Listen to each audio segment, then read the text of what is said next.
Hai Craiova, hai băieții! Venim din sudul fermecat să fiu oltean, e un dar. Când vulcanul le rupe mâinile în aer ca la festival. Adversarii își numără șansele, ploaia de goluri din teren le inundă plasele.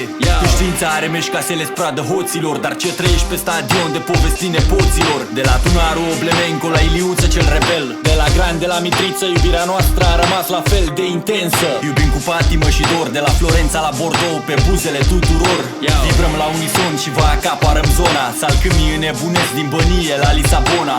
Craiova, Târgu Jiu, Severin și Slatina, planeta Oltenia respectă datina, cei mai fierbinți dintre români. Asta dacă nu știai, aici e iadul pe pământ. Tu ce cauți în rai? Alături de tine, fie noapte, fie zi. Pentru Craiova m-am născut și voi muri. Fie ce-o fi, te voi iubi până în ultima zi. Apoi dăm voie să te las moștenire la copii. Alături de tine, fie noapte, fie zi. Pentru Craiova m-am născut și voi muri.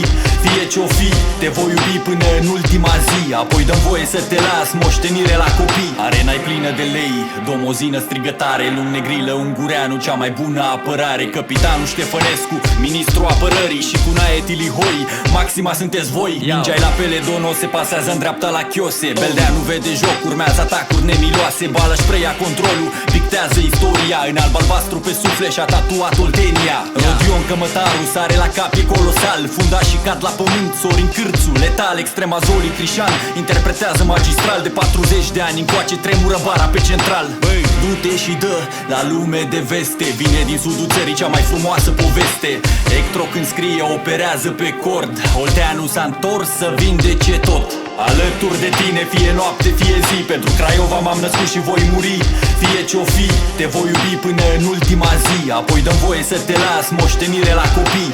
Alături de tine, fie noapte, fie zi. Pentru Craiova m-am născut și voi muri.